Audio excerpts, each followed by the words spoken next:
Alright guys, I have the new GoPro Hero 11 Mini and the GoPro Hero 11 Black, and I'm gonna do a side-by-side test. You're gonna see this footage straight out of camera. Both of them don't have any external microphones, they're just as is, and I'm not gonna give too many opinions about the footage because this is my first time using the Mini, so this is part of my testing process of testing out the cameras and just seeing how they perform. So come along with me and let's see.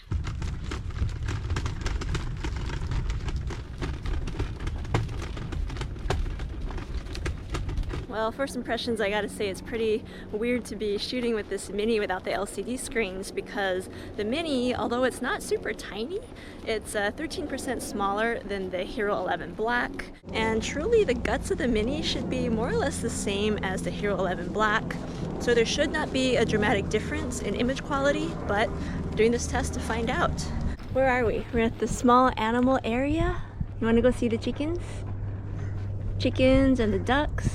I am most curious about the sound test because I'm not sure how many built-in microphones there are in the Mini, but I do know that you cannot add an external microphone because you can't use the media mod. There is no media mod for the Mini, and there's also the 3.5mm microphone jack does not work with the Mini either. And now that I'm looking at both cameras side by side, the Hero 11 Black has a built-in microphone directly below the lens filter, whereas the Mini does not. I think it does have, you know, built-in microphones, but actually there's one to the side of the lens filter, but it's only one little dot as opposed to 9 on the 11 Black. So that implies that the Hero 11 Black is going to have better built-in sound as opposed to the Mini. And that's really the main thing that I want to see, and see if that's different between these two cameras. What do you think?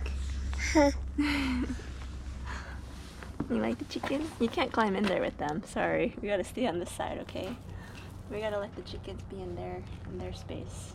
So besides not having that front-facing LCD on the Mini to like see myself, to, you know, see whatever I'm shooting, it's also hard to verify if this camera is actually recording because there are some LED light indicators, but yeah, it's on top of the camera. It's not in front of the camera. So I'm always a little paranoid about, is that camera even recording? And even though the Mini does not have the big LCD screens that you find on the regular Hero 11 Black, it does have a small LCD screen on top next to the record button, and it's just big enough to verify your settings that you're shooting in. It's okay. We're gonna stand up there. It's a duck. Duck. This one's a little prettier. It's got more colors. That's a duck. Yeah, it's shouting. It's making noise. So let's see how both of these cameras handle a backlit subject. And, you know, beyond the LCD screens, the cameras both have a removable front-facing lens filter, which is really nice because you can connect the Max Lens Mod and ND filters to the Mini. And the Mini also has two buttons. It's got a top record button and the front kind of all-purpose button that turns the camera off and on. I've prepared some blueberries for you, sir. Okay, I'm gonna trade you. Take your trash. Oh, and the Mini also has a extra mount, those GoPro fingers, on the back of the camera. So instead of that back-facing LCD, you can mount the camera from that angle, or they have the folding fingers on the bottom of the camera as well. So a little bit more flexible when it comes to mounting the Mini. Oh, and another key difference between these two cameras is that the Mini has a built-in battery. It's based off of the Enduro battery, so it should last a little bit longer than some of the previous GoPro batteries. But once that battery dies, like, you're kind of stuck. You're gonna have to pause to recharge it. You cannot replace that battery, versus on the regular Hero 11 Black, that battery is replaceable. All right, so since I'm here in a pretty safe spot, like this road is not used, like there's no cars gonna be coming on it, so don't worry about that. And Julian is busy eating his blueberries. I'm gonna do a quick running test. Won't go too far from him, so don't worry. We're gonna test the stabilization because both of these cameras are using auto boost.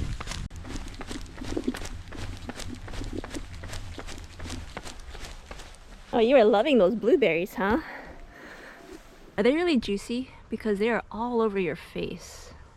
Now, even though the sensor and processor of both cameras is supposed to be the same, and that means that the image quality is also pretty much on par, the Mini is missing a few key features. One of them being photos. You cannot take still photos, but you can take fairly high resolution screen grabs from your videos, so that's pretty nice compromise.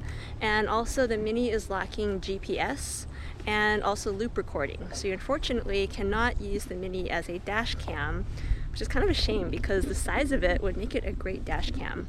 So perhaps they'll add that feature in the future, but right now, not available. We gotta stay on this side. We gotta let the ducks be by themselves. Look at that duck, that's a big duck. It's really pretty actually, it's got some green feathers. So anytime I want to change the settings for the Hero 11 Mini, I need to go into the GoPro Quik app. I actually connected really quickly. So unfortunately you still cannot do a live preview as you're filming, but you can see a preview if you're not recording. And then if you want to go in to change your settings, you just hit that little oval at the bottom. Right now we're in 4K linear, 4K 60 with linear horizon leveling. Let's do the Hyperview. I want to see how Hyperview looks on the Mini. So this is what it looks like shooting in 4K 60 Hyperview with both cameras. Hyperview is really cool, but you do definitely want to make sure that your subject is in the center, because anytime it's going to be on the side like this, it's going to be warped pretty badly. And so you also want to be careful with how you move the camera. If you do too much of this, then it looks pretty strange, but if you keep it steady like this and do like a subtle movement, then it looks a little bit more natural.